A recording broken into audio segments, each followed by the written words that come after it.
और पाकिस्तान शायद वो वाहिद न्यूक्लियर पावर कंट्री है जो हर वक्त या तो कर्जों में डूबी रहती है या जिसकी अपनी सिक्योरिटी इतनी खराब है कि कभी कहते हैं कि ईरान उठा के ले जाएगा न्यूक्लियर बम हमारा, तो कभी सऊदी अरेबिया को दे दिया जाएगा। सर क्या क्या बातें की जाती है सर, इतनी हिफाजत तो उसने हमारी नहीं की है न्यूक्लियर एसेट्स बना के जितनी हम उसकी करते रहते हैं। वो जो भुट्टो साहब कहते थे ना कि हम घास खाएंगे लेकिन एटम बम बनाएंगे, तो सर आज घास खाने की नौबत आने वाली है, बस यहाँ आ ही चुकी है। सर आपने तो नहीं ना खाया अभी घास? अभी तो नहीं खाया सर, अभी शो के बाद खाने जाऊंगी। आपने नाश्ता घास का कर दिया, आपने मुझे जरूर बता देना, मैं उसी वक्त आपको रात से खाना भेज दूंगा ताकि आपका जो एटलीस्ट ये जो आपके अंदर खौफ है, जिस दिन आपने घास खा लिया आपने प्लीज मुझे बता देना। मॉर्निंग में आपको शाम की घास नहीं खाने दूंगा, ये आपका मेरा वादा। ये जहां से भी आपके लिए रोटी का बंदोबस्त करना पड़ा, आपके लिए रोटी आएगी, अच्छे पकवान आएंगे, तिक्का बोटी आएगी जो आप बस ठीक है सर।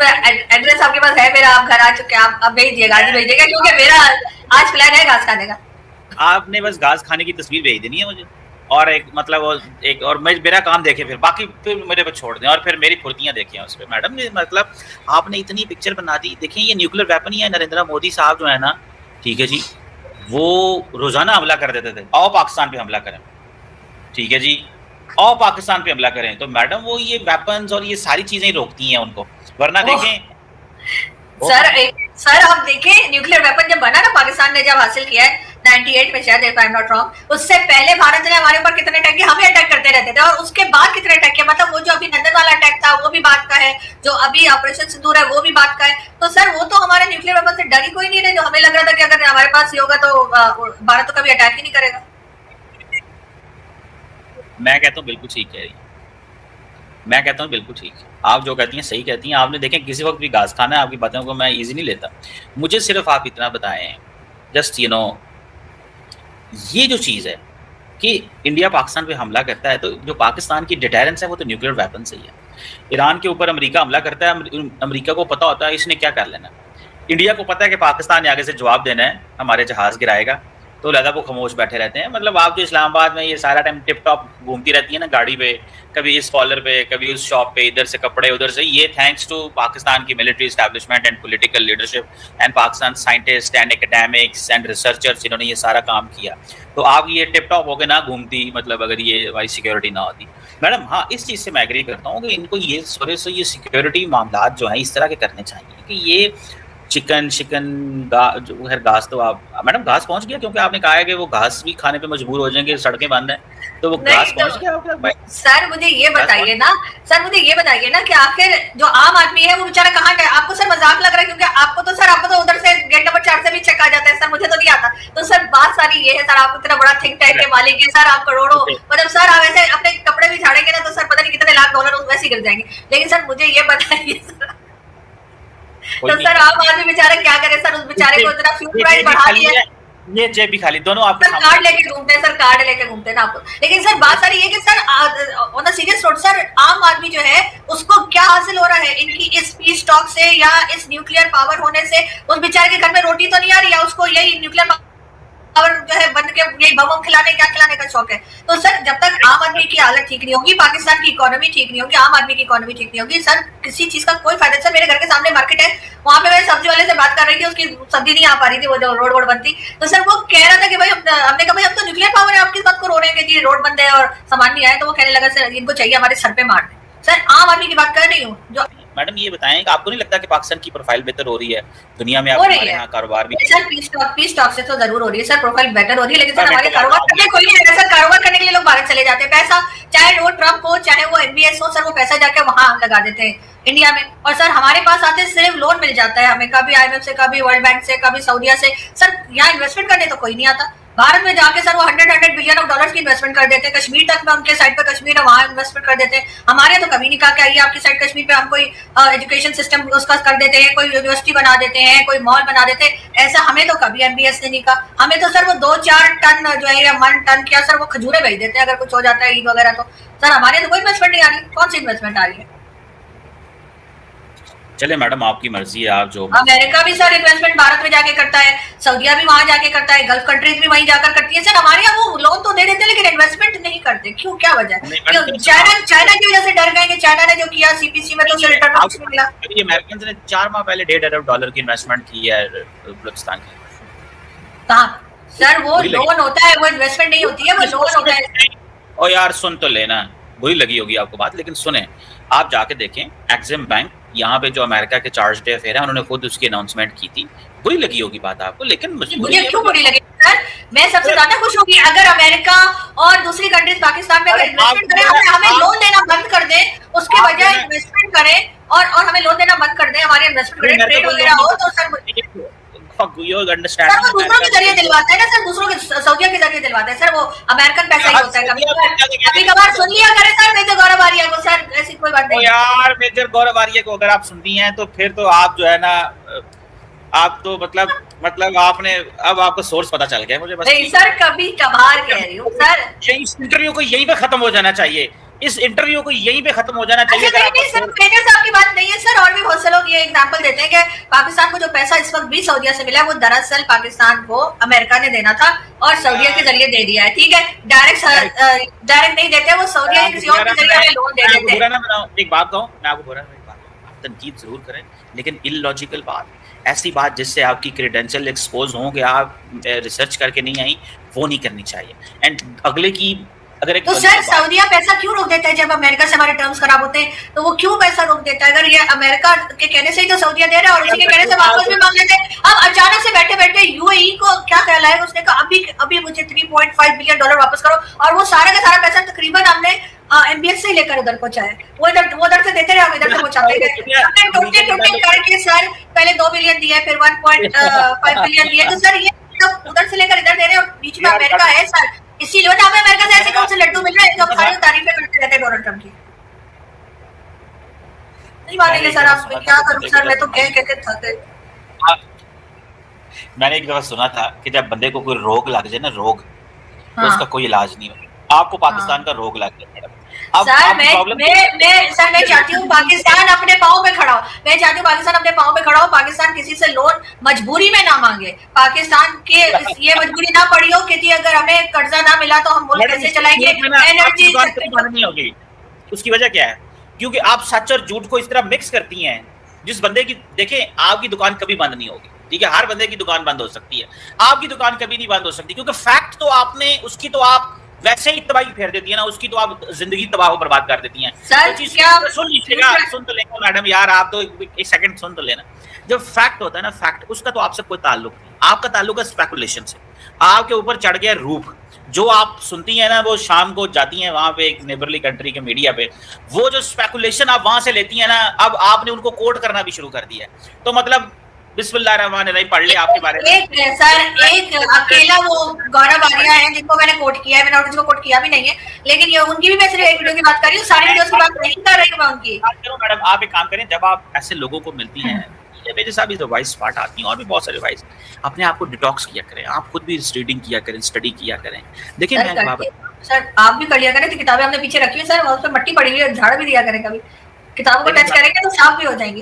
लेकिन सर बात सारी ये कि आप मुझे बताइए, जो मुझे कह रहे हैं, क्या फ्यूल प्राइस नहीं बढ़ी? मैं झूठ बोल रही हूँ? क्या पाकिस्तान में लोग परेशान नहीं है? अनएम्प्लॉयमेंट नहीं है? मैंने झूठ बोला है? क्या यहाँ पर वाटर शॉर्टेज, फूड शॉर्टेज कुछ नहीं है? मैं झूठ बता रही हूँ? क्या लोगों की जॉब्स, कल भी मैं पढ़ रही थी, कुछ लोग जो है वो अपने यहाँ जो एम्प्लॉयमेंट जिनको दे रखी है, उनको उन्होंने कहा कि भाई ये मंथ खत्म होगा अप्रैल का, अपना बंदोबस्त कर लेना, हम आपको नहीं रख सकते। लोग अपने यहाँ से जो जिन लोगों को जॉब्स दी हुई है उनको भी निकाल रहे हैं, क्योंकि वो अफोर्ड नहीं कर पा रहे। अगर जो अफोर्ड नहीं कर पा रहे उन लोगों की जॉब जब चली जाएगी तो वो फिर अनएम्प्लॉयमेंट के उसमें आ जाएंगे ना, तो सर वो बढ़ती जा रही है। सर अगर मैं मीडिया की बात करूं, मीडिया में कितने ही हमारे साथी जर्नलिस्ट हैं जिनको के निकाल दिया गया है टीवी चैनल्स पे से, उनको काम नहीं मिल रहा, मेरे समेत। मैं भी अनएम्प्लॉयमेंट एक तरह से उसमें आती हूँ कि मुझे भी जॉब नहीं मिल रही है, तो मेरे साथी कई है उनको भी जॉब नहीं मिल रही है। अब आप कह दें कि नहीं हमें टैलेंट ही नहीं है, हमें काम ही नहीं आता, तो इसलिए चैनल वाले हमें रख ही नहीं रहे, ये एक अलग बात है। चले उसके लिए आरजू काज़मी कमी खट्टू हो सकती है।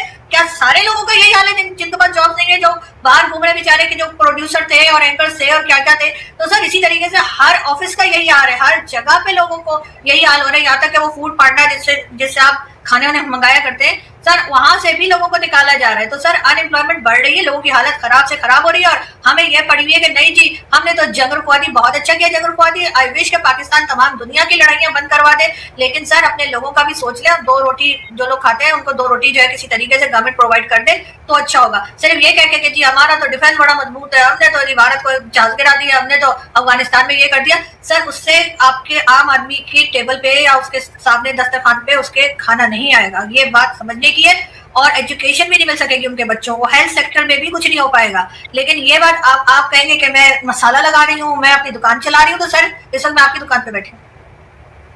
देखिए मैडम, आपका खूबी ये है कि आप हर चीज़ पंजाबी कहते ना मिक्स कर देते हो, एक मतंजन बना देती हैं हर चीज़। रेडी वाले से आप चली प्रोड्यूसर तक, ये वो हर उधर हर मुल्क इस गवर्नमेंट ने हर या इन लोगों ने हर क्लास को सर जो है ना वो कहीं का नहीं छोड़ा। ऐसा नहीं है कि अपर क्लास जो है वो आराम से है और लोअर क्लास रो रही है। इनका एक काम बड़ा शानदार है कि इन्होंने किसी को नहीं बख्शा, चाहे कोई किसी भी क्लास का वो अपना सर या दीवार पे मारा है और रो रहा है कि भाई मैं किस तरीके से सर्वाइव करूं।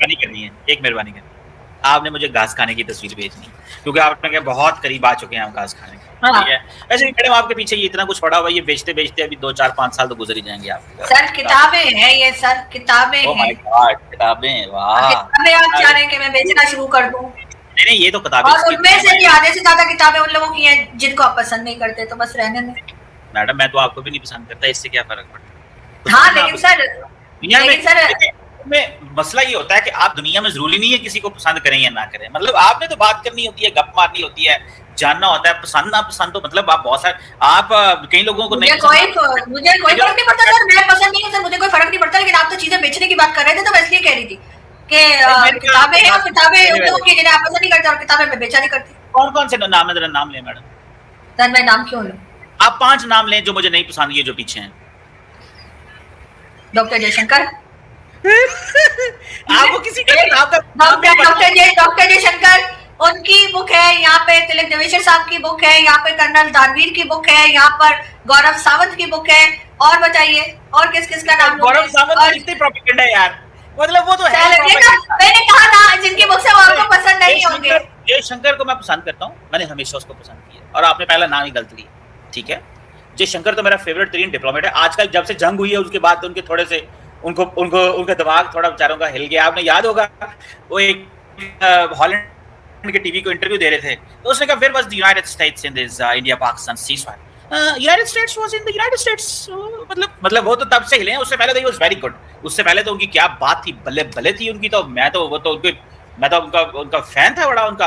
लेकिन हो जाता है मैडम, कोई बात नहीं, ऐसी क्या दाएं बाएं चीजें थोड़ी चल जाती है, आप परेशान ना हुआ करें। लेकिन आपने जो नाम बताया है तिलक देवेश्वर साहब, बहुत ज़हीन आदमी है। आपको किसने कहा है कि वो हम उनकी बातों से एग्री डिसएग्री करें, वो एक अलग बात है, वो पाकिस्तान में बहुत लिखते हैं। फिर गौरव सावंत तो ऑब्वियसली वो तो इज अ प्रोपेगेंडा है। और नाम बताएं मैडम। कर्नल दानवीर की भी तो है ना? कर्नल दानवीर को मैंने देखा, उनकी मैंने कुछ चीज पढ़ी नहीं है, बट वो मतलब ठीक है, वो भी अच्छा। आगे और बताएं। हाँ सर, अब पूरे में सारी बुक सब निकाल के आपको दिखाना और बताना शुरू कर दूंगी। आप पीछे जाए सर, आपके पास रखी होगी हाफिज सईद की बुक, आपके पास रखी होगी वो टीएलपी वालों की कोई बुक रखी होगी, लश्कर तोयबा की रखी होगी। सर आप वो पढ़ रहे होंगे, उसका आपने पीएचडी भी आपने उसी में किया, if I am not wrong. हाँ पता नहीं मौलाना फजल रहमान पे या किसी पे, आपने मुझे बताया था एक बार। मैडम मुझे ये समझ लगी, ये जो आपने चार किताबें, उधर 3 इधर 2 इधर 2 नहीं सर काफी है सर, जितनी पढ़ी है उतनी रखी है सर। मैं ऐसे सजावट के लिए बुक्स नहीं रखती हूँ दिखाने के लिए दुनिया को, जितनी पढ़ी है उतनी रखी है। साफ बोलती हूँ भाई, मैंने कोई 100-200 किताबें नहीं पढ़ी, जितनी पढ़ी है वो ये रही। ठीक है ना? उसमें मेरे फादर की बुक भी है। मैं समझ गया। चले माशाल्लाह, बड़ी अच्छी बात। चले madam, thank you very much. Thank you, बड़ा मजा आया। हमने टॉपिक के अलावा सारी बातें की आज आपके साथ। Thank you madam. Thank you. तो जैसे कि आपने क्लिप में देखा कि पाकिस्तान में मतलब कि अब लोग घास की रोटी ही खा रहे हैं। मतलब कि पहले भुट्टो ने नारा दिया था ना कि हम घास की रोटी खाएंगे लेकिन न्यूक्लियर वेपन बनाएंगे, और उसके बाद भाई अब मतलब कि अब ये नौबत आ गई कि ये घास की रोटी ही खा रहे हैं भाई। मतलब कि भाई ब्लफ जो करते थे ना भारत को कि भाई हमारे पास तो न्यूक्लियर वेपन है, हम तो ये कर देंगे वो कर देंगे। न्यूक्लियर ब्लफ था ना, वो भारत ने ना, प्राइम मिनिस्टर नरेंद्र मोदी ने ना उसको उठाकर कचरे के डिब्बे में फेंक दिया है। ठीक है, जो पाकिस्तान के बड़े बड़े मंत्री बोलते थे ना कि भाई ना चिड़िया चहकेंगी ना घंटियाँ बजेंगी, ऐसी बातें करते थे वो भाई साहब। उसको कचरे के डिब्बे में उठा के फेंक दिया उस बल्ब को, ठीक है।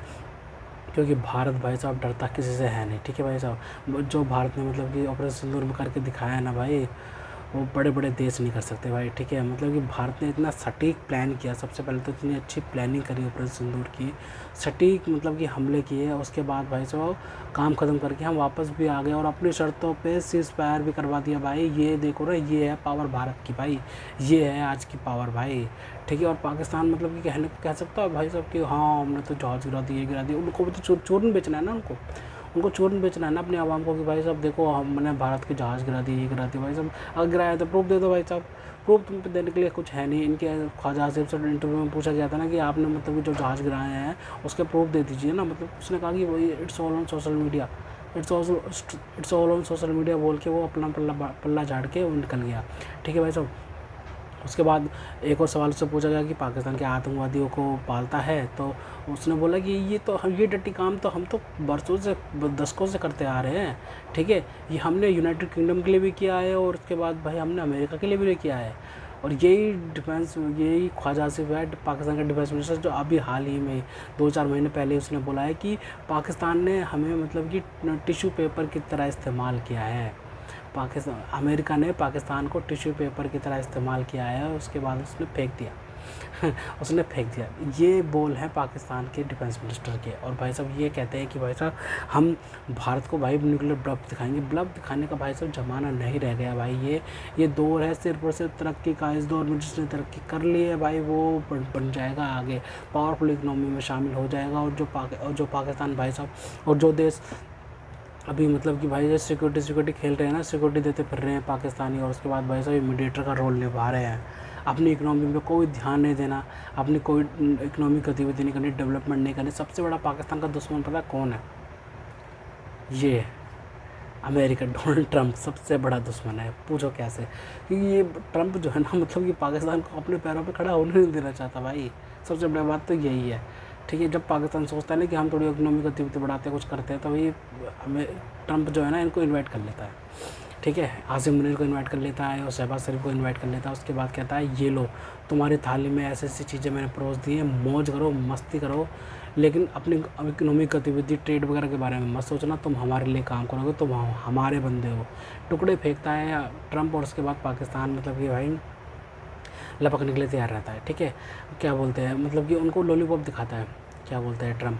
कहता है कि देखो भाई तुम्हें तो भाई हमारा साथ देना है ईरान वॉर में, तुम तो मीडिएटर हो, तुम तो दुनिया में पीस करवाने वाले बंदे बन जाओगे। पीस करवाओ तुम, ठीक है। सऊदी अरेबिया के साथ में तुम डील करो, ठीक है। और उसके बाद भाई साहब न्यूक्लियर क्या बोलते हैं ईरान से तुम लड़ोगे, ठीक है भाई साहब। और दूसरी तरफ ट्रंप ने ही फंसा रखा अफ़गानिस्तान में पाकिस्तान को, जो $80 बिलियन के हथियार छोड़ गए हैं ये अमेरिकन से अफ़गानिस्तान में, वो पाकिस्तान को ठोक रहे हैं। ये अलग चीज़ है और वो अलग चीज़ है। मतलब कि भाई इतना बेवकूफ़ बनाया जाता है ना भाई साहब, पूछने की हद है। और ये मतलब ये खुद बनना भी तो चाहते हैं, पाकिस्तानी इस्टेब्लिशमेंट जो है वो खुद बेवकूफ़ बनना भी तो चाहती है। ये भी तो यही सोचते हैं ना कि भाई सब फ्री का पैसा आ जाए, मेहनत ना करनी पड़े, यहीं कहीं से पैसे आ जाए, परमाणु हथियार दिखा के हमें पैसे मिलते रहे कहीं ना कहीं से, बस हमारी रोटी पानी चलते रहे।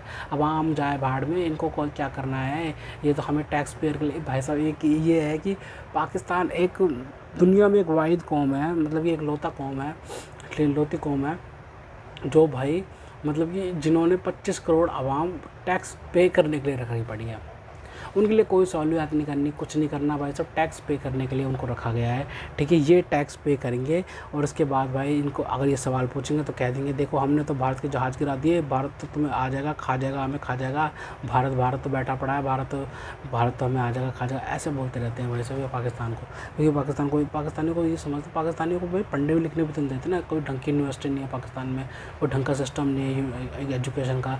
अगर ये भी सोचता अगर ये पढ़ लिख गए तो उसके बाद भाई साहब ये हमसे सवाल पूछेंगे कि आज तक तुमने पाकिस्तान में ऐसा क्या किया है जो पाकिस्तान बुलंदी को छू रहा है, ठीक है। तो ये सवाल पूछेंगे। इस वजह से मतलब कि पाकिस्तानी अवाम को पढ़ाना भी तो नहीं चाहते हैं भाई साहब, ठीक है।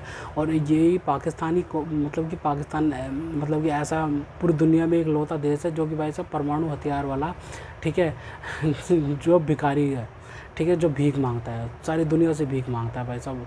मतलब कि जिस कंट्रीज, मतलब कि ऐसी कोई जिस कंट्रीज इन्होंने छोड़ी होगी जिनसे इन्होंने पैसा ना खाया होगा, ठीक है भाई। सऊदी अरब ले लो, ठीक है, यूएई ले लो, क्या बोलते हैं, कतर ले लो, ये ले लो भाई साहब, कहीं से मतलब ऐसी कोई कंट्री नहीं छोड़ी इन्होंने जिससे पैसा ना खाया हो।